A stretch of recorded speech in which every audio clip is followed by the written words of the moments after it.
A couple nights ago on stream during the premiere of Season 3, was going over some wacky stories and someone put a little something nefarious on my radar. The story of a man named Kevin Van Loven, a name that lives in infamy. You may be familiar with Mick Loven, but you do not want to know the tale of Van Loven, that much I assure you. Kevin Van Loven was a home inspector who in 2021 performed some despicable acts of degeneracy on a Tickle Me Elmo doll. And yes, it's exactly what you're thinking. Van Loven went from home inspector to chode injector, putting his wiener all in and around the mouth of a Tickle Me Elmo doll in a child's nursery of a home that he was hired to inspect. Obviously pretty disgusting stuff. The man is by all definitions a predator. And, you know, actually, instead of just telling you the story, I'm just going to show you the clips from the stream real quick, and then I'll come in at the end and go over a bit more with what I've learned on Van Loven since the Elmo fucking. Have you seen the home inspection guy who had fun with a Tickle Me Elmo on Law and Crime? You put "had fun" in quotes, which makes me think it's something dubious. Home inspector caught pleasuring himself with Elmo doll. Oh, jeez, man. That's not... Elmo never wanted any of that to happen. That's not what Sesame Street's all about. Come on, man. Having him tickle you? What the fuck? Do they show anything? Because I really want to learn more about this now. Here, let me skim through on the other monitor real quick. Well, you certainly don't hear this one every day. You're wrong. I actually do hear that every day. Thank you very much. I can't go down the street without walking into a man that hasn't pleasured himself with an Elmo doll.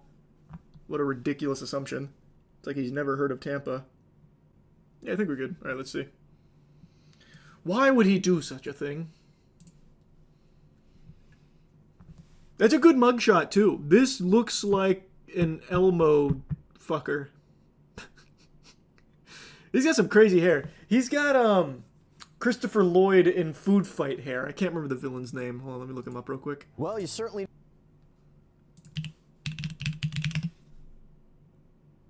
Not quite. I misremembered. I thought it was less spiky. Thank goodness for that, because a Michigan family had trusted a home inspector to look over their property as they got ready to sell, but when they checked their home security system, they spotted him violating their trust in one of the most egregious ways imaginable. He was pleasuring himself in the child's nursery with an Elmo toy. Yeah, pretty sickening stuff here. We'll go over how this unfolded, what happened to him. Wait, is this the same guy?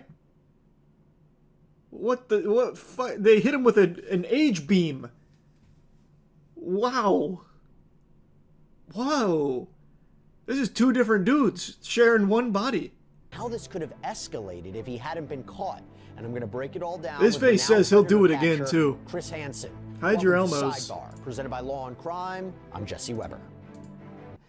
We go back, unfortunately, to March of 2021. A family in Oxford Township, Michigan. Rough year for Sesame Street was plushies. putting their house up for sale. That home inspector was Kevin Wayne Van Loven, of nearby Clarkston. And of course, that's the perfect name. Kevin Van Loven? The guy who fucked Elmo? You couldn't write that any better. Is this not like a planned thing? Is he not playing a role? And zips up his pants. You can see what that object is. He is holding a red Elmo doll. So, okay. So, the actual Jerkin. My God. I'm malfunctioning. So, the event took place over here. And then he brought Elmo over here. Why? I thought what happened is he put Elmo on the ground, and that's where he did the deed. But that's not the case. He's actually moving Elmo from the scene of the crime. So it seems like he knew the camera was here. Because he put his back to it for the coitus, and then goes off camera to put it down over here. He had to know. And if you pay close attention, you can see Elmo blinking an SOS, like that old POW video that floats around occasionally. He was letting Elmo inspect his pants. That's true. Maybe it is just part of the job. A red thorough Elmo inspection. doll. Yeah. Walks across the room, places the doll somewhere off camera, and as he adjusts it, you can actually hear that signature Elmo laugh on the security camera. Tell me that's not just the most incredibly unsettling thing you've seen, but That's like straight out of the Joker. That is like actually in the Joker 2 when they fucking sexually assault him and he has the condition where he's laughing. Elmo just did that to the home inspector. Holy. Fucking traumatized him. In my career, but never one who was preying on a child's toy. A Sesame Street character. What a sacrilege. Well, this get is. out there. Let's take him how do you down. even begin to... It's disturbing. it makes me wonder if there was a plan. If he knew, like, does he just walk in and find a toy that he, or is it like, I'm trying Why to don't we sense it, I ask can't, him? We have but him it in makes me wonder jail. if this was, in a way, premeditated. Is this something that would have continued into a more violent human contact crime? I mean, What was this guy's name? Why are we speculating? We can just ask him, hey, why'd you pop your Winky in Elmo's mouth in the children's nursery? We can ask him what the fuck the plan was or the thought process. Surely Kevin Van Loven isn't, tight-lipped about his degeneracy. During questioning, Van Loven said he moved the doll to inspect an electrical outlet but did nothing else. When told there was a camera in the nursery, Van Loven allegedly made incriminating statements and apologized.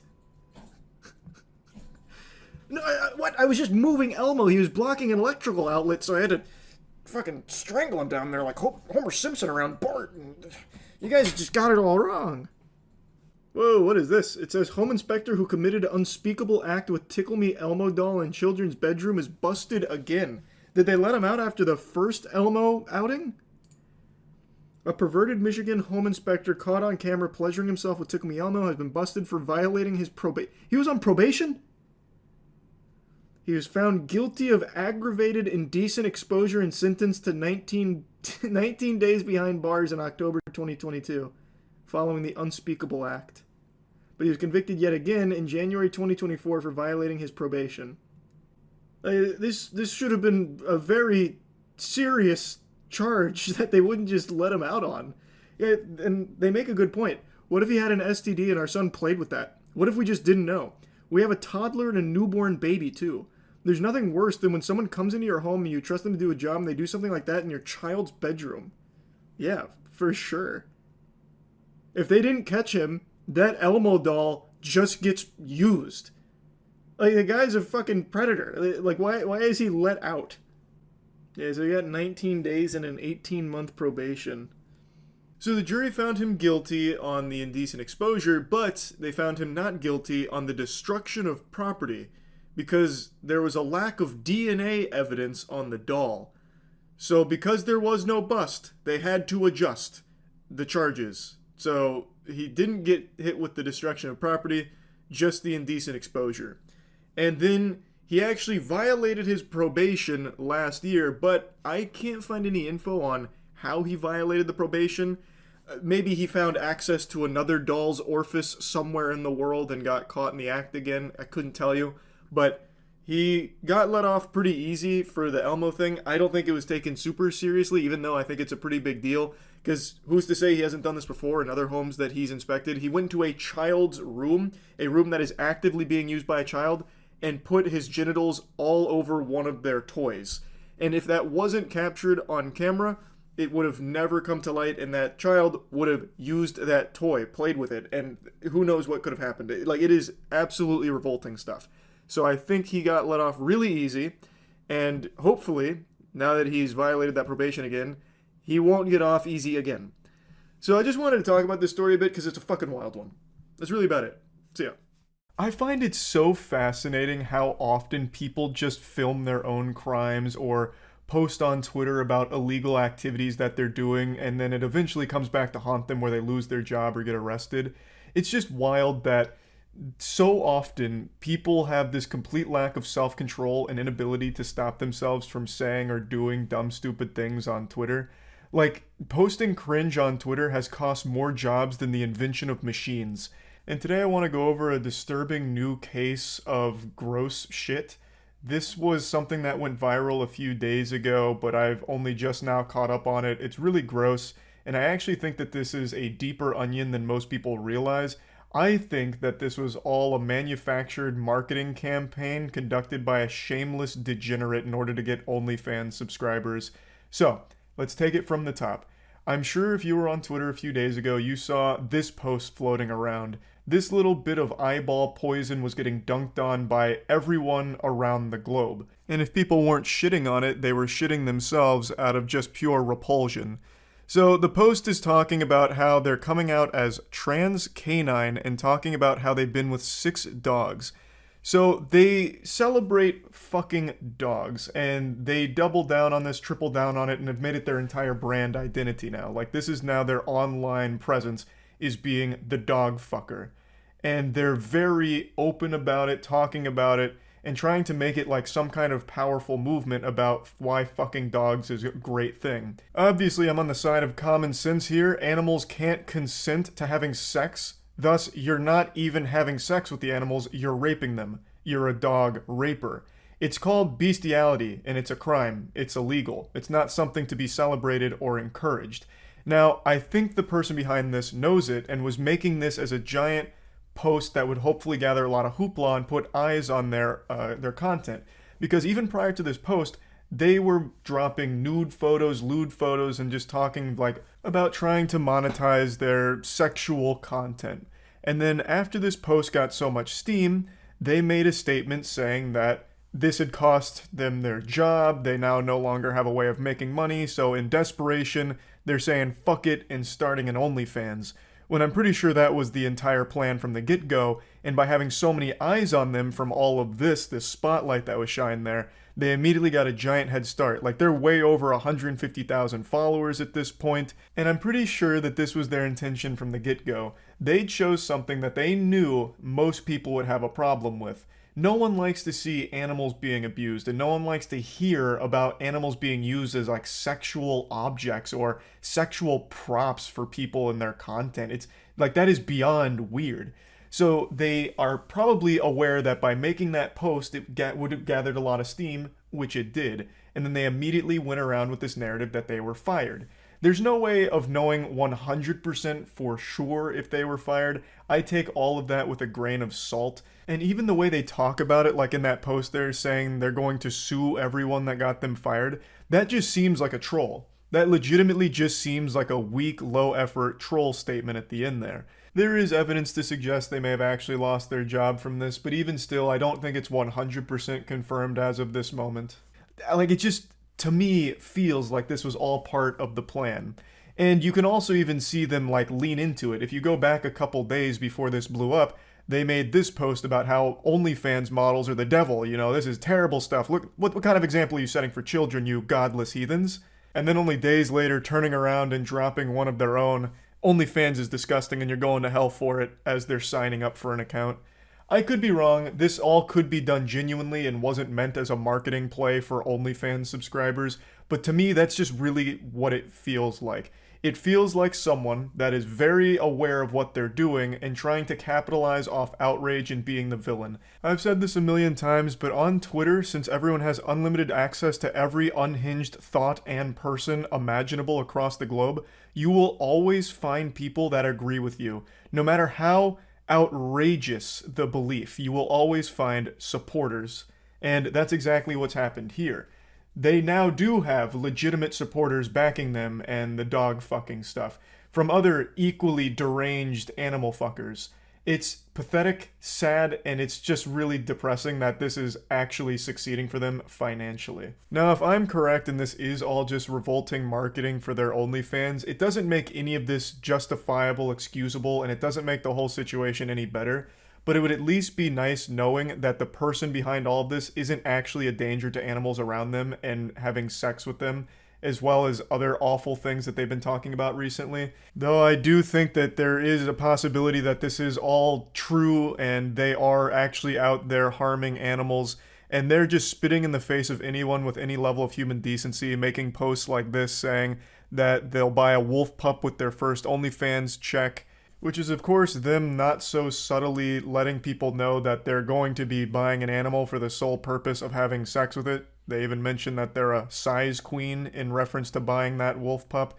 So that's like something that needs to be like actually investigated, if this person is a legitimate danger or not to animals.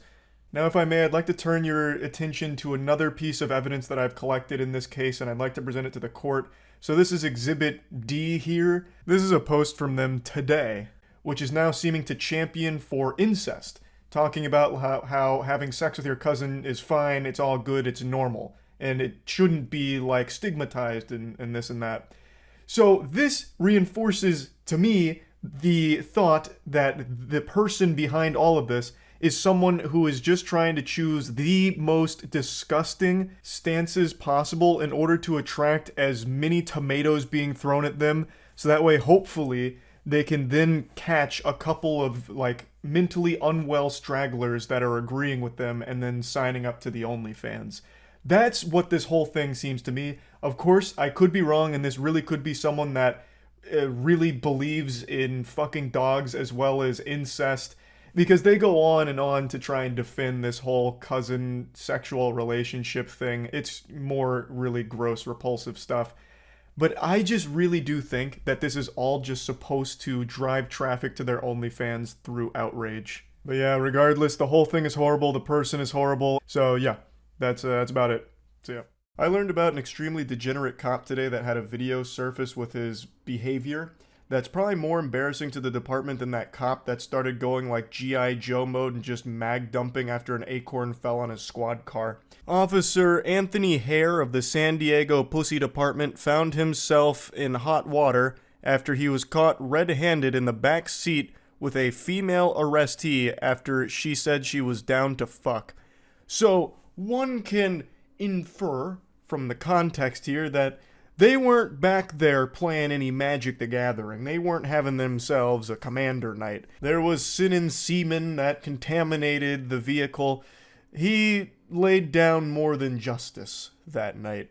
He's since resigned, but you can scrub away the cum, but you can't scrub the video footage because it has surfaced. Not of him actually, doing the dirty deeds here, but of him being caught because he locked himself in the back seat and thus needed assistance. Anyway, let me go ahead and show you the video here as we go over the more particular elements of the case. So there was an officer in San Diego. Here, I'll just play the video. You don't even need to read the breakdown. I'll just show you the video real quick. Well,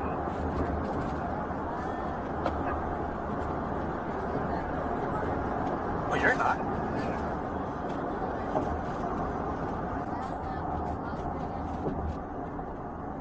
Don't say that right now.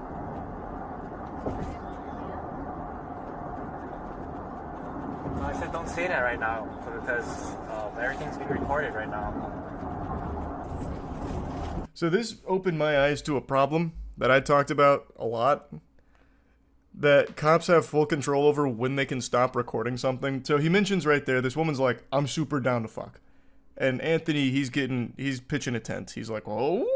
And he's like, wait, don't say anything because this is still recording right now. He hasn't had a chance to turn it off. But he does. He does get that chance. What's going on?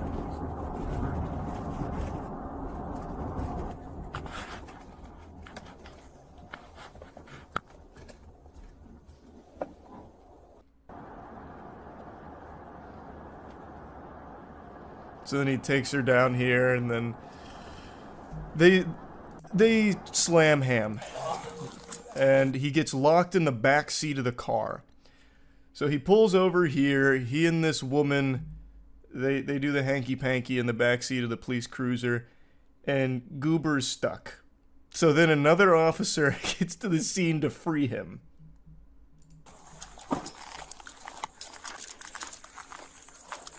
In front of a house. Yeah, that was another thing. The place he pulls in front of is just a fucking house.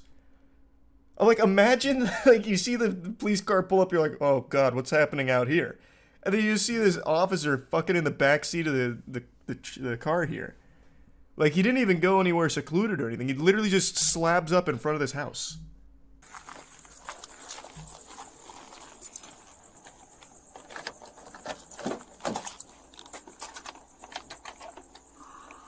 I also just learned a little, I guess a little hack here for police cars. You can open the back door with that. That's a little trick. 114 yellow. We're code 4.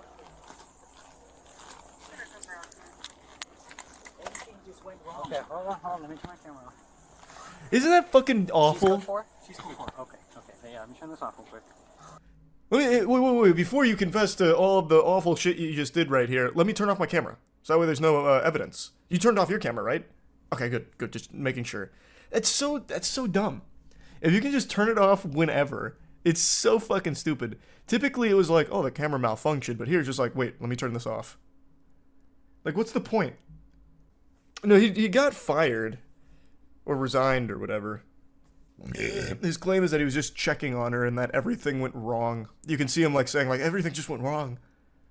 I was just being such a gentle sir. I went back there to make sure everything was okay. You know, I moonlight as a gynecologist, and she was having a medical emergency with throbbing pussy syndrome, and I went back there, and one thing leads to another. I'm stuck in the back seat, and now you're probably getting the wrong idea about what happened here. It was totally professional. The semen was there earlier from a different suspect. You should have seen this fucking maniac. This degenerate was jerking off in the back seat and fucking blowing loads all over the place. It's not my semen. And if you can trace it to me, it's because it's because he got some of my hair. He got some of my DNA. Oh, he was looking for contraband. So true. Keeping the streets safe. I was back there purely to make sure there were no drugs. She obviously planted the evidence on his belt. Now, the official explanation here from the source itself, Mr. Anthony Hare, says that he went back there because he believed that the woman was having a medical emergency. I'm actually inclined to believe Mr. Hare on this claim because I think there is a very high chance she was suffering a medical emergency. Cock withdrawals. This is a serious medical condition. In fact, it claimed the life of one of my buddy's grandmothers when we were growing up. She actually passed away from wiener withdrawals. If left unattended, the symptoms can be severe and even life-threatening. So Mr. Hare was just following his code to the letter. Protect and serve. Penis. And he didn't want to do it.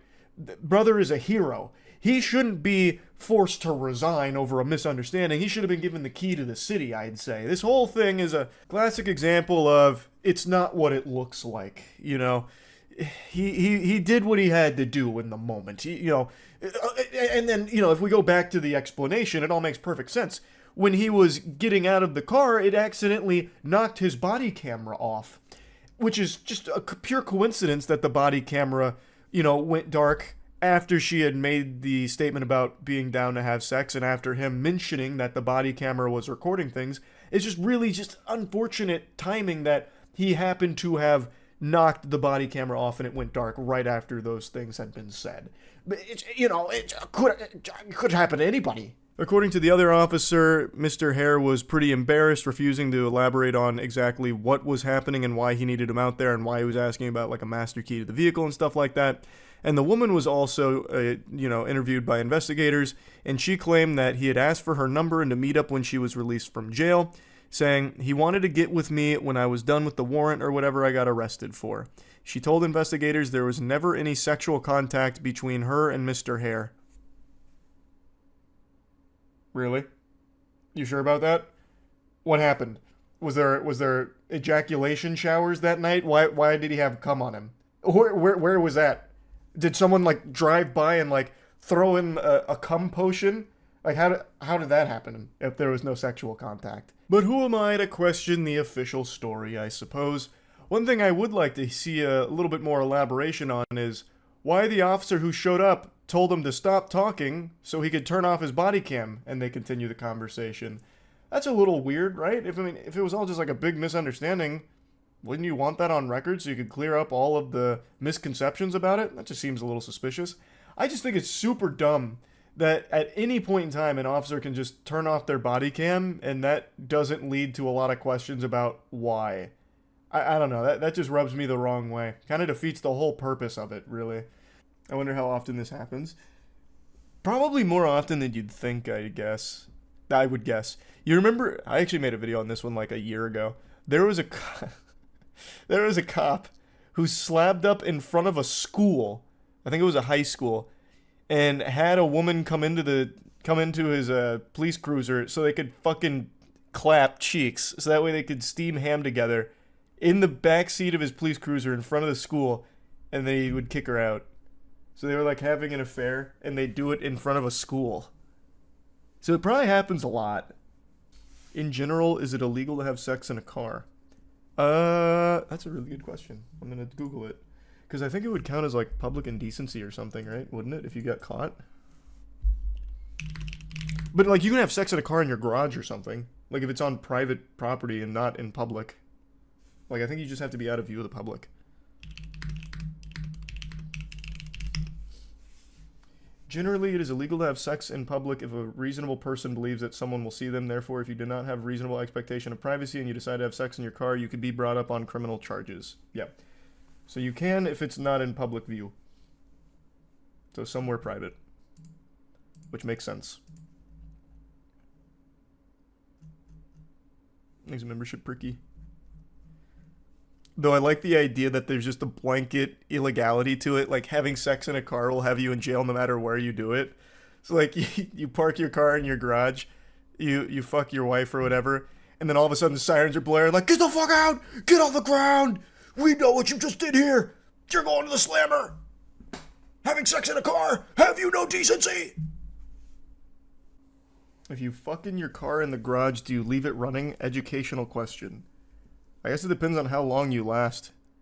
If you're a one-pump chump, you could probably get away with leaving your car on, but if you actually go for a while, like maybe there's a carbon monoxide risk, potentially. I don't know. I guess it depends on how long you do it. I would say you'd probably want to turn your car off just to be safe. You could at least leave the electrical on and have the air blowing. Probably don't need the whole car on. If you die mid-nut, will the semen that comes out still be viable? I don't see why not. My husband and I have removed the bottoms of all of our shoes. Has the world gone mad? Jumpin' Jehooshaphats, cutting the bottoms of your shoes off so you can walk around in the city streets barefoot and into businesses barefoot is absolute insanity. But that's TikTok for you, baby. We decided to start walking barefoot, and one of our followers had a great idea. Since some businesses don't want us being completely barefoot, if we cut off the bottom of our shoes, it'll allow us to be barefoot but blend in with everyone else. It's the perfect plan, the masters of disguise. Hats off to that follower there, shoes off to that follower there, who suggested this fucking stinker of an idea. The barefoot Batman giving them a symbol of hope here. Why not just cut the bottoms of your shoes off so you can walk around barefoot all the time?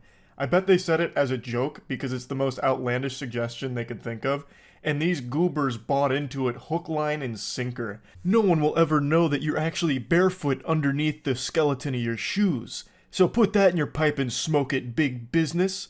Also, it's really comical to me that the husband is wearing socks in the house. So they walk around the city streets barefoot, but draw the line at walking around their own home barefoot. What, is your house dirtier than the fucking city streets? You don't trust your own house floors, but you trust the city streets that are covered in poop and all kinds of other bodily fluids and chemicals and yuckiness? But you get the heebie-jeebies thinking about walking around your own home barefoot. Ooh, I would never walk around here without protection on. I'm double layering my socks today, actually. Do you not clean your own floors or something? It makes no sense to me. That's so weird that they'll wear socks in their house, but not in public. They're just full-blown barefoot, letting it be raw. This is a huge commitment, but we were willing to make it. These are our favorite shoes. Our shoe collection is worth more than $20,000. But this is a sacrifice we're willing to take because walking barefoot means the world to us. Rest in peace, 20,000 bones. That's a lot of money to just flush down the shitter just to be able to secretly walk around barefoot. Far be it for me to question what people are passionate about, but why this? You know, I'm a bit of a daredevil myself, a bit of a rebel. I like to walk around barefoot in the comfort of my own fucking home, where it makes sense to get my little hobbit stompers out and just roam around here. Why sacrifice 20 grand just to do it in secrecy?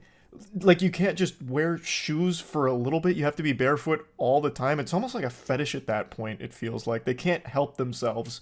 It's so weird to me because it's a dangerous thing to do. I remember back in college when my campus would do like shoe drives where we donate shoes. My roommates and I did it once, and we walked back barefoot, and my buddy cut his foot on a piece of broken glass and just gashed that shit open.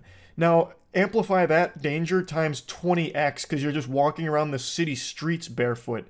It just doesn't make sense. Plus, you're risking, of course, like disease, infection, and shit. Like, probably get like fucking hookworm and COVID, and those two mash together and form like COVID turbo strain or some shit. I don't know.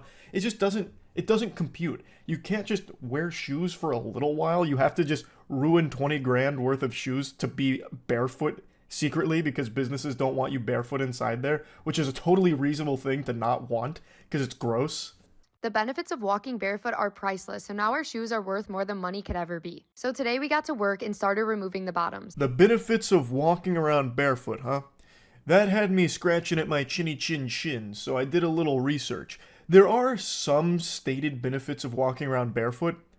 On grass, in nature, where again, that makes sense. Not dirty ass city streets that are covered in poop and in fucking grime and grease and filth. Or on like the floors of businesses, which again are going to be covered in all kinds of shit. The benefits of walking around barefoot are minimal at best, but there are some, and it's all in nature. Like in the forest, on the beach, like literally anywhere besides just contaminated city streets. This is just vile and disgusting. I bet if you brought out a Geiger counter and held it to this couple, that shit would blast off the charts. They're gonna need Radaway or something after a single trip to the grocery store while barefoot in these incognito boots. We weren't sure if this was going to be easy or hard, and it ended up being pretty easy. We made little shelves where our toes are and our heels are. We made a little lip on the bottom of the shoe where our toenails will go so they can latch on, so we'll actually be able to hold on to the shoe while trying to walk without the bottom. And we did the same thing for our heels. The experience of cutting off the bottoms of our shoes was very freeing and detoxifying, just like walking barefoot is. The word detoxify has completely lost all meaning. It's just a useless buzzword now. It's truly baffling how far we've fallen, but that's the beauty of brain rot. Yes, I start every morning with a dirt and urine smoothie while walking around barefoot to improve my connection to the earth and realign my chakras to detoxify my body.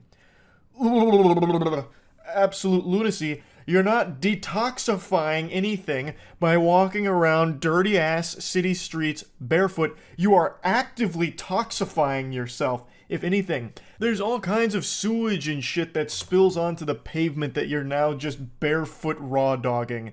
And even outside of that, you could step on like a small piece of metal or something, give yourself tetanus. Like, there's so much risk associated with this and no benefit whatsoever. What do you get? The ability to wiggle your toes a little bit in the open air on the pavement? Yippee! It's just so stupid, and they're trying to preach about it like it's a good thing, and this is supposed to be a tutorial for other barefoot enthusiasts. So that way you can go incognito while barefoot in businesses and on the city streets.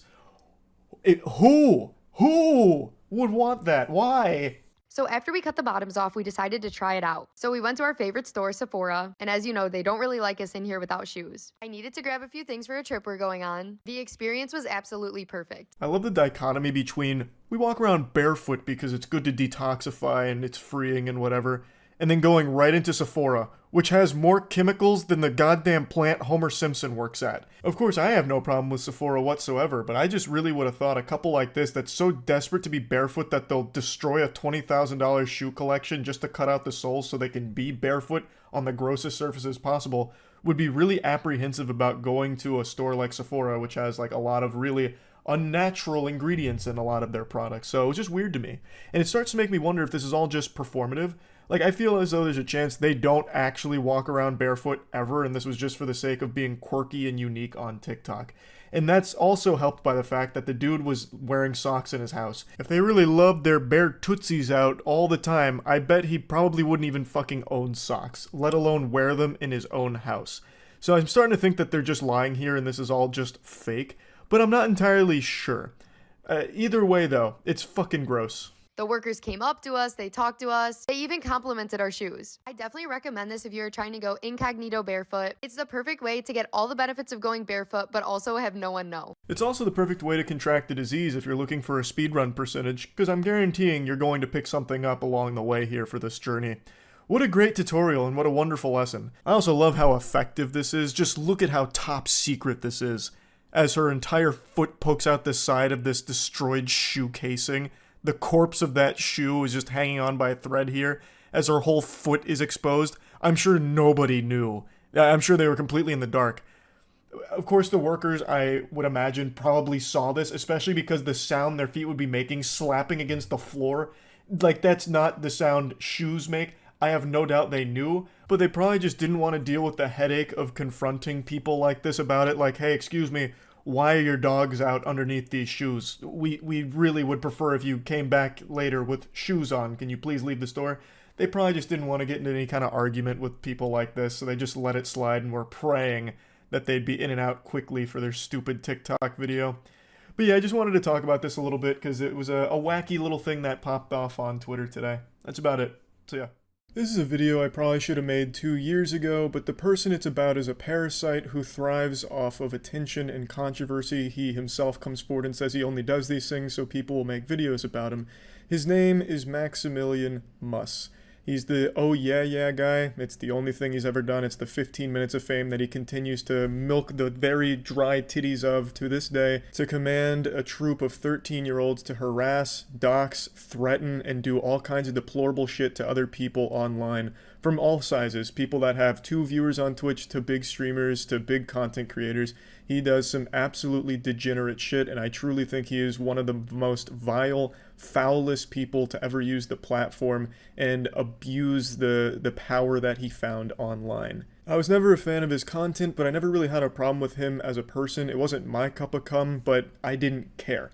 I don't watch it, it didn't matter to me. He even used to stop into my streams when I streamed on YouTube and just be super nice. So I had a positive impression of the guy until he decided to open Pandora's box and create a Discord channel for his YouTube community with the sole purpose of harassing and bullying as many people as he could find online. And he tried to weaponize them by having them go to streamers' streams and spam racist and homophobic shit by his orders and spam Max Gang with it, hoping to get the streamers banned for it. And from what I remember, some of them did get banned, but the ones that didn't just had a really bad time because he had the whole Discord go bully them. He did this to my channel back in the day. He did it recently, which is why I'm talking about it now. Of the Discord, which is the oh yeah guy. Now, this is what he does. So if you read the post, it says, everyone, go to this live stream, type Weast Raid, Weast Gang, and say homophobic stuff, and spam, and be racist, and sexist, and mean, and also Max Gang. And then the reason why he had them saying Weast Gang is because that's a YouTuber that he didn't like, so he wanted to make it sound like all of the homophobic and racist shit was coming from that guy's community, hoping he'd get banned for it. He did this for other streamers as well, and he'd target small streamers and hopefully get that streamer plus the guy that he was impersonating banned as well. It was really just deplorable shit. And yeah, this is some horrible shit, but it gets worse. He also would have his followers go to other people's channels and force them to do things. Like there was a man that had a mental illness that he went to the channel and forced him to eat his own shit on stream. He was threatening and having his community threaten to find and kill him if he didn't do everything Max said. So, hold Mr. BTFO close to your mouth. It's time to eat him. Don't eat them. Just push through. You don't give a fuck. Eat all of it. For obvious reasons, I had to crop the video so you can't see him eating his own shit, but he also had him right on his stomach in his own feces. It's just extremely fucked up, and Max is laughing about it the whole time and threatening him through it. It is really hard to sit there and watch. It's like watching a fucking ISIS video. Like, it looks like this guy's being held captive by Max. There was also this content creator that Max targeted, a very small creator who was just making some things because he was having fun. He took his whole community to bully the shit out of him relentlessly. He ended up crying and profusely apologizing, begging for the bullying to stop, which, of course, Max didn't. Forgiveness. Just please stop harassing me, please. I beg for forgiveness. Please have mercy. Please. The guy was going through a really hard time. He started apologizing profusely, begging for the bullying to stop, which Max didn't let it. I'm not going to show you any of that because it's beyond disturbing. penguinz0 would also have his community reach out to YouTubers and have a guy put things up his asshole, take it out and eat it for them. to try and disturb them and shock them. He would have live streams where he'd have his fans get naked and they'd make fun of the naked fans and have them do other gross shit, usually to their butthole. It's really fucking weird shit. Over the course of a couple months, Max then had his community dox Weast and then threatened to go to his house and kill him and his family. He then had his community target Weast's girlfriend, whose father had recently passed away, to insult her father and bully the shit out of her about her dad's passing. And he had this to say about it: there's no remorse because this guy is truly trash. The situation was bully Weast's girlfriend about her father, who had recently passed away. Okay. And then I saw this opportunity where she was like, oh, my dad died, and I sent some people, and, you know, that was because I wanted him to make a video. I still think maybe I probably shouldn't have done it. It was not my best moment, but I would do it again. There were a number of articles written about Max at the time by sites like Dexerto, talking about the drama and how Max had been accused of harassing Weast. Instead of denying it, he just did interviews where he shamelessly admitted that he had done it and that he didn't care. If I got him banned, honestly, I think that would have been funny. I don't really care that much about it. Max desperately craves attention. As he self-admits, the only thing he cares about is people talking about him and making videos and sucking his dick and sucking his asshole. That's all he cares about. So making a video is exactly what he wanted me to do. But the reason I'm doing it is because I feel like his audience that he has in his Discord right now, the one that's attacking my Discord because he told them to, probably doesn't know what kind of person Max actually is. I feel like the majority of people would be shocked to learn these things about Max, especially his stance on child pornography being shared in his community. Now, everything I've talked about up till this point isn't even the whole story behind this hemorrhoid. This is simply just the cherry on top of the massive queef cake that is Max. And that brings us to the reason and the biggest problem I have with Max and why I'm making this video today. He's recently popped his head out after hibernating for over a year, stewing in his own bodily fluids and filth, and he wanted to feel powerful again, so he set up another Discord to have people go in and harass streamers, and I was one of the targets. And when they targeted me, I mentioned saying Max Gang is like saying you're proud to be a pedophile. And the reason why I said this is because Maximilian himself will tell you the reason he remakes the Discord so many times is because his community shares so much child porn that he has to take it down because he worries that he himself will get arrested for it. Unfortunately, Max has scrubbed his entire Reddit and made it private, so all of the posts that were talking about the child porn plague that was sweeping through Maximilian's community, they're no longer there. His own posts about his stance on it are no longer there. However, I did find one thread that he overlooked where it does talk about it. It's this right here, where they're talking about someone that was sharing child porn, and that was the reason it was taken down. This is the only one that survived the purge of Maximilian's subreddit, and I don't know how Max handles these things these days, but back then, he used to defend it, saying that the sharing of child porn was just an inside joke of his community. And he also took down people's videos that were talking about this. Like, here's a link to one, which is no longer available because Max struck it down. People were calling this out. People were talking about how Max is cultivating a community of people that are sharing child porn. Now, while you can't control every lunatic that's gonna watch your dog shit Fortnite trolling videos, you can control your response to it by banning them and making a statement saying that this shit is not okay. I've never seen Max say that. The only statements I saw him make in the past were that it's just jokes, and that's why he's remaking the servers.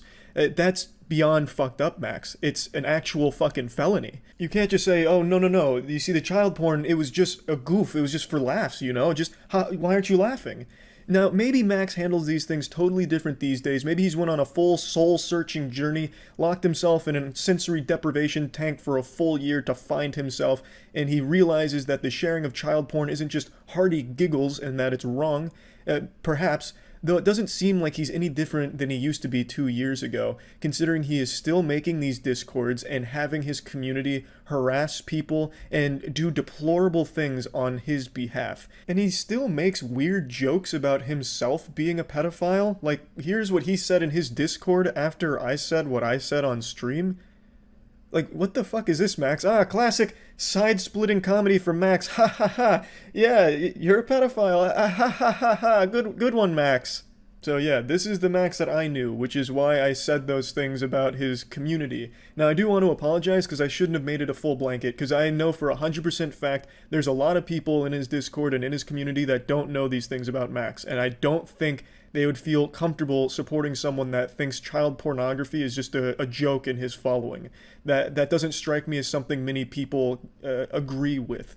So I do want to apologize to people that I hurt by saying those things when you probably just didn't know these things about Max to begin with. If you only watch his shitty content, you don't know what he's doing on Discord. And I realize that now, so I do want to apologize for that.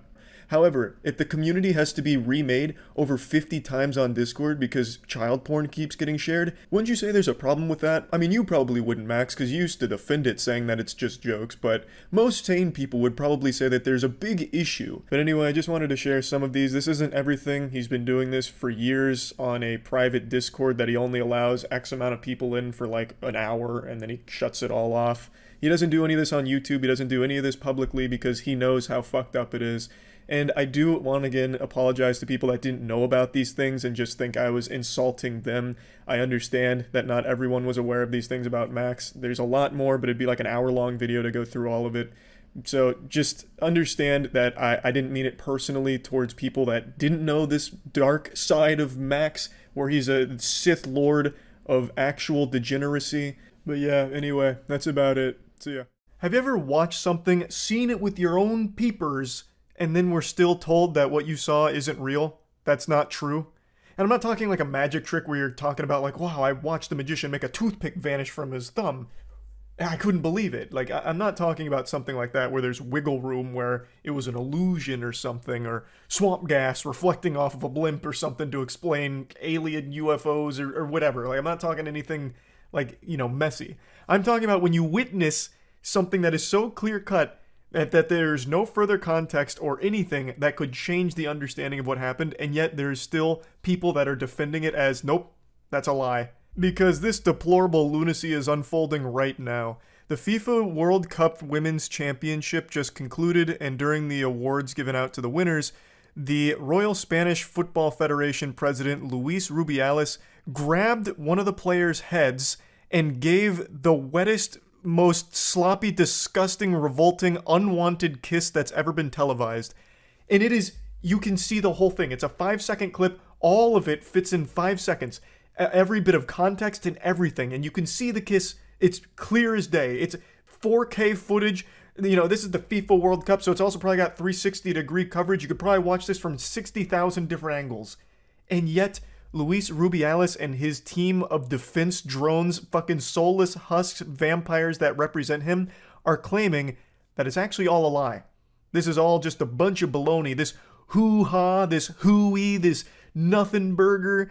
This is a load of horseradish. Luis Rubiales is completely innocent. He did nothing wrong, and the truth will come out. The woman that he unconsensually kissed is named Ginny Hermoso, and she did speak about this. She said, "I did not like this incident. I felt vulnerable and a victim of an impulse-driven, sexist, out-of-place act without any consent on my part." And in response to that, the Royal Spanish Football Federation has stood by Luis Rubiales and apparently has even threatened legal action against Hermoso and others, which is a fucking unbelievably evil action to take. She was just up there collecting her award for being on the winning team of one of the biggest events you can imagine. And then out of nowhere, like a jump scare, this Cronenbergian horrifying freakazoid grabs her by the skull like Omni-Man about to crush Speedster's head in the first episode of Invincible, and then he just kisses her out of fucking nowhere. It's gross. Like, that is just a disgusting action to take. There's not really a defense to it, and yet now she's being attacked not only by Luis Rubiales and everyone that's defending him on the upper echelon of those elite weirdos, but also just a bunch of other people have come to his defense like, it's not a big deal, what? It's just kissing her on the lips without her consent. Who cares? I mean, that's fine. He was happy, she was happy, everyone was happy. It's a celebration. Don't be so uptight. Don't be such a prude. Which I think is some delusional, alarming thought processes going on with that if you're trying to justify this action. No matter how excited you are, you can't just start kissing people without their consent and without warning. It's not a good thing. There's no justification for it. Period. And in response to all this, FIFA actually banned Rubiales and the Spanish Football Federation from contacting her to preserve her fundamental rights following the kiss. And apparently, she'd even been asked to alleviate the pressure on Rubiales. The absolute gall to say that to her. listen here, miss.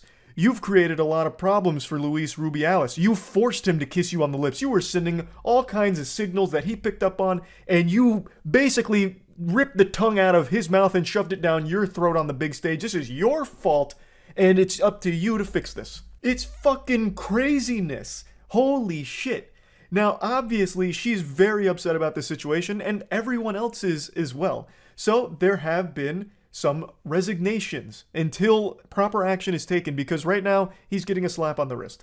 They want him to resign from his position following this scandal, which I think is a reasonable request, but instead he's just getting a little bit of a little vacation, basically, and that's about it. He's not facing real consequences for these actions, and also, this is not the first time Luis Rubiales has found himself in some really degenerate hot water. Apparently, he was even siphoning funds out of the Federation in order to spend them on orgies.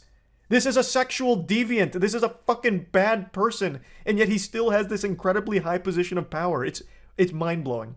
So I went over this on stream where I learned about it, so I'm going to show you those clips going through all of it. Now, I don't really want to take any risks here, so I'm not going to play the clip just because I know how FIFA can get when it comes to their broadcasts, so you can easily find it. It is an extremely short clip that has every single piece of context that could possibly be relevant to what happened here. So, grabs her head, kisses her. It's a pretty big kiss, and sends her on her way. Like, pats her on the back on the way by afterward, as if he did nothing wrong, which is crazy. Also, the defense of Rubiales stems from actual imagination, like legitimately just make-believe nonsense. So, a lot of the professional players are withdrawing. They're saying that they will not play again for the country until Rubiales is removed from his position. And the Federation is saying that they actually have an obligation to participate if they're called for it. Like, no, you can't do that. Which is a scary thing to say. Why not just actually remove the problem, which is Rubiales, instead of punishing everyone else who wants to make sure that it's a safe environment for everyone? But anyway, their evidence is that there was a deleted statement from Hermoso who said that she was totally okay with it. And Rubiales gave a speech saying several times that he would not stand down and called it unjust campaigns and fake feminism. He called the kiss, which took place after Hermoso collected her winner's medal, mutual, and described the conversation in which he asked the athlete for a small peck and she consented. If you watch the clip, this is not a small peck, I don't think, by any stretch of the imagination. But anyway, she still came out and said, like, no, that is also just not true. She said that at no time did the conversation to which Mr. Luis Rubiales refers to in his address take place, and above all else, was his kiss ever consensual. She felt vulnerable and was not respected. So this is all just actual nonsense here from Rubiales and his team, it seems. I also don't know when this conversation would have even taken place. Like, how would they have even had a conversation about, hey, when you get on stage, let me grab your face and fucking kiss it, right? Like, when would that conversation have even happened before this moment? Like, it doesn't really add up. That's not making any sense. Spain's soccer chief Luis Rubiales is temporarily suspended after World Cup kiss. FIFA on Saturday suspended the head of Spain's soccer federation, Luis Rubiales, following allegations that he's forcibly kissed a player during the Women's World Cup medal ceremony. This doesn't look like an allegation. that immediately looks like a kiss. I understand you have to say allegation as a publication, but I mean, he blatantly grabs her head and then kisses her. The way he grabs her head, too, is so aggressive. He looks like one of those bodybuilders doing a feat of strength where they blow up a watermelon in their hands. Jesus. It was an unacceptable gesture, and Mr. Rubiales' apologies are not enough. They're not even suitable. Therefore, he must continue taking steps to clarify what we saw. We continue to ask for the resignation of the man who has harassed and assaulted a woman. His excuses are useless. This person must resign. Yeah, agreed. This guy seems like a fucking weirdo. Dangerous weirdo. Someone that does this is one of those guys that has that, like, fuck you money, that kind of power where they feel like they can do anything and face no consequences. And it looks like that seems to be the case since he hasn't resigned, nor been forced to. I have to apologize. There's no other option, right? And furthermore, learn from this and understand that when you're the president of an institution as important as this federation, you have to be more careful, especially in ceremonies. Rubiales has previously called those criticizing him idiots. What do you mean I can't kiss any woman I want? without any level of consent or anything. What kind of world are we living in? Fucking woke mind virus? Can't grab a woman's head and fucking kiss her? Unbelievable. It was a mutual gesture that was totally spontaneous, prompted by the huge joy of winning a World Cup. The Prezi and I have a great relationship. His behavior with all of us has always been 10 out of 10, and this was a natural gesture of affection and gratitude. So is this the actual woman saying this? But didn't she also up here say that she didn't like it? In a live stream of the team celebrating their locker room after the game, Hermoso says, "I didn't like it." As she's apparently shown a video or photo of the kiss, she says, "What do I do? Look at me. Look at me." So why is she saying this down here? Relvo reports that Hermoso did not actually write or say that statement. Source, I fucking made it up. No, she said she loved it. In fact, she said she wants to start dating the president. This is how they're announcing their marriage. It's Spain, dude. They kiss as a hello and goodbye. Well, tell that to Hermoso and everyone else with eyes. I can't say I've ever seen a greeting or a goodbye like this, where you go up to someone, you grab their skull, and you fucking plant a mean smooch on it without them wanting any part of that and obviously being very upset about it. And it's usually on the cheeks. He's been suspended. It'll bar Rubiales from all soccer-related activities at both the national and international level for the next 90 days while a disciplinary committee reviews the incident. He fully trusts FIFA and reiterates that in this way he is given the opportunity to begin his defense so that the truth prevails and his complete innocence is proven. The Federation said in a statement, "What do you mean? I watched it. Was this a premeditated, calculated marketing play or something? Like, what do you mean? The truth. What the fuck? We could all see him do it. What in the world? You're missing vital context. She grabbed his wiener. What was he supposed to do? It was free pizza. He didn't fuck her. She fucked him. This is an outrageous defense. There's not like more context. It's a 5-second clip and all of it happens within that 5 seconds. On Friday, the players from the Spanish national women's soccer team vowed to not play again until Rubiales and the other leaders stepped down. Oh, Jesus. That's pretty big. FIFA reiterates its absolute commitment to respect the integrity of all persons and therefore condemns with the utmost vigor any behavior to the contrary. Okay, well, ask him to step down then. Tell him he's got to go, Buster. Take a hike. Look at his other controversies. Is this something he's known for? A serial smoocher. Spanish football boss caught grabbing his crotch next to Queen and her underage daughter during his scandalous World Cup celebrations. What the fuck? He also apparently used the Federation's money for an orgy. Oh my god, I've got to look that up. If I just type in Luis Rubiales orgy, will it come up? Yes, it did. Luis Rubiales accused of hosting orgies with money from Spanish Football Federation. What? How did he get to keep his job from this? He used the Federation's money for orgies, and they're like, yeah, it's alright. Is he just the only one that's super open about it? Did they all use it for orgies? Luis Rubiales' name is increasingly being associated with scandal. This is in 2022, by the way. The president of the Spanish Football Federation was earlier forced to defend himself against the accusations of corruption in collaboration with Gerard Pique, and now the anti-corruption department is investigating him again. According to El Mundo, Rubiales has been accused of hosting private parties at a chalet in the region of Granada. He used Federation money to fund these parties at which 8 to 10 young girls would arrive at the chalet. They were expensed under the pretense of work event at which the closest members of his team were present. The accusing party is Juan Rubiales, his uncle and former chief of staff. Juan also headed his campaign for the presidency of the RFEF before he was sacked in 2022. Among the statements, he accused his nephew of hiring private investigators to follow head of Spanish Players Association David Aganzo and telling him that he needed to find a way of getting money out of the Federation. Why wouldn't they care about that? How does he keep his job? Because they were invited. Oh, good point. You see Brian Johnson posting his son's boner statistics and comparing them with his own boner stats. Yes, actually. I even have that pulled up right here. Matt sent me this last night. So Brian Johnson, the immortal vampire searching for the Fountain of Youth, he posted his penis leaderboard here. Nighttime erection data from my 19-year-old son and me. His duration is 2 minutes longer than mine. Raise children to stand tall, be firm, and be upright. How inspirational. And then we have the Wiener Wikipedia. I mean, I've been saying I think Brian Johnson's work is overall a net positive because he's just this guinea pig for humanity where he tries everything to make himself younger and combat, like, aging and all that, which is cool, and it leads to some really interesting discoveries, such as how he recently had to announce that he stopped doing one of his protocol because it was actually accelerating his aging, the exact opposite of what you want to happen. But then you get some weird shit like this where he's really fixated on cock. So he has videos about, like, how I made my 48-year-old cock into an 18-year-old penis. A dick. I turned my cock into a dick.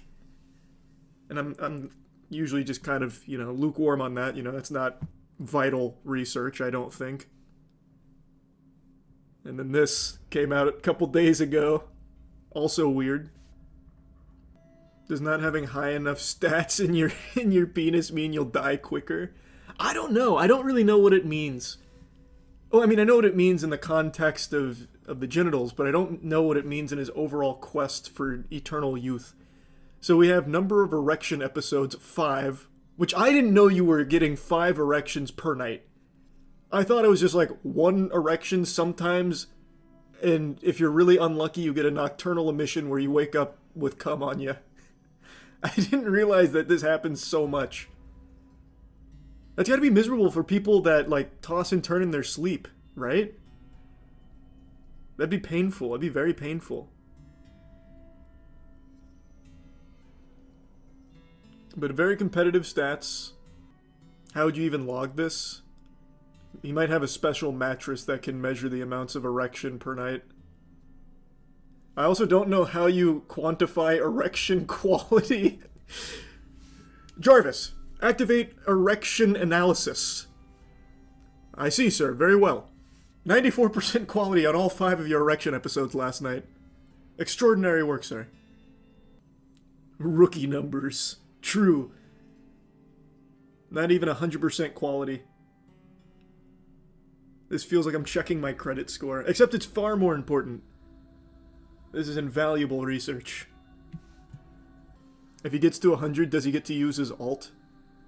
Yeah, at 100% he alts. He fertilizes himself. 5 times a night is rookie numbers. I have Bluetooth PPRing and it tells me I have 20. Oh man, we got some real competitive erections in here. How does he keep track of his son's stats? Does he ask him? Yeah, I think his son's pretty involved in his dad's work.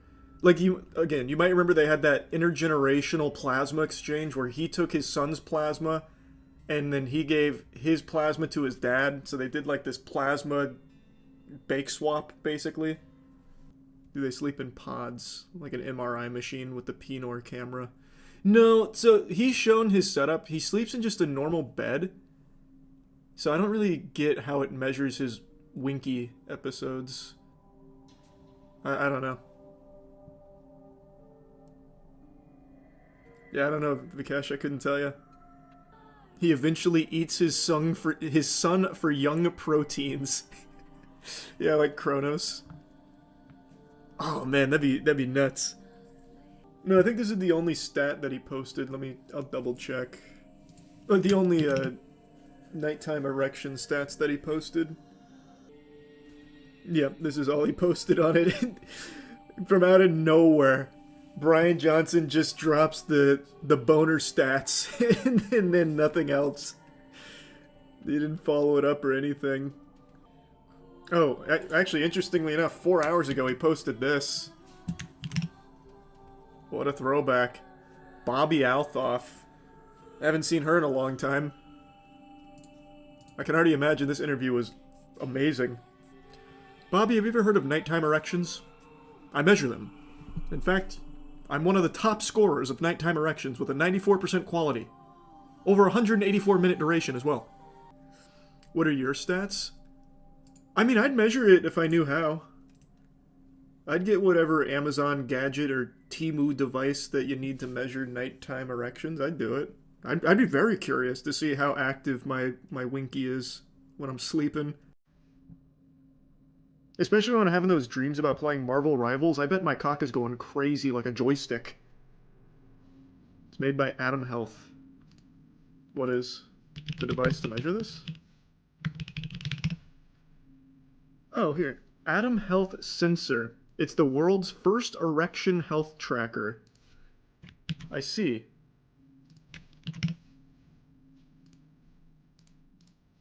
Track, understand, and take control of your erection health.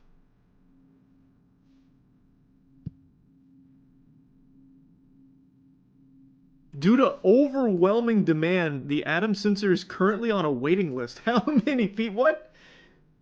Also, it's like a tiny little pocket pussy, I guess. That can't be comfortable to sleep in. You put it in the cage? Oh, interesting. Wait, yeah. Book Shockwave Therapy. Hold on, I don't know if they're gonna actually show anything bad here. Like if I click Shockwave Therapy, it's just wiener everywhere. It's a low-intensity shockwave treatment for penis and erection rejuvenation. Looks like it's for people that suffer from ED. This might be a real thing. This doesn't seem like any kind of joke or anything. Oh, here we go. Atom Sensor elaborates. The importance of nighttime erections. Healthy adult males typically experience between 3 to 5 erection episodes during sleep, totaling 1.5 to 3 hours. They play a vital role in maintaining penile tissue health by providing oxygen-rich blood flow. Similar to how regular exercise maintains muscle tone, nighttime erections help preserve the elasticity and function of erectile tissues. The erections aren't just important for erectile health, they can also provide valuable insights into your overall well-being, including cardiovascular, metabolic, and hormonal health. Wow! 1.5 to 3 hours a night spent bricked up. I don't believe that. Since the Atom Sensor's flying off the shelves like fidget spinners, I'm gonna have to just make my own. What I might do is I'll just set my phone up on the charger to just film my waist while I'm sleeping, and I'll sleep without the covers on and just track how long I stay hard for. I'll do it analog, the way our forefathers monitored their erectile health at night. I just don't believe that claim. That's so long. Stream it. What a banger stream. That'd go crazy. That'd be ballistic.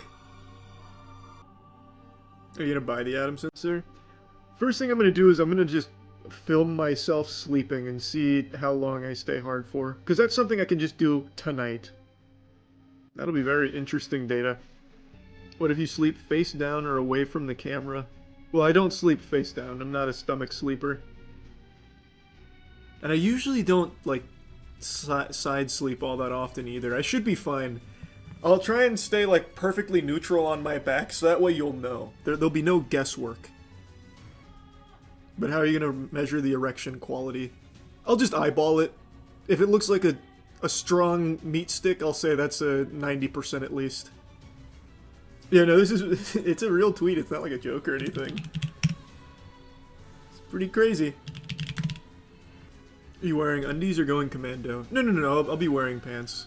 I'm not going to show you guys the video. I'm not going to let you guys look at my nighttime erections. It's for me, my own data. And I'll just share the results with you. Not the footage. You can make raw footage members only. True, I guess. You should send your own data to Brian Johnson to compare boners. Yeah, tag me in for the study. I'll send him just a video, an 8-hour video of my wiener going up and down sometimes. I'll be like, oh, good data, good data. I'll send it to the lab.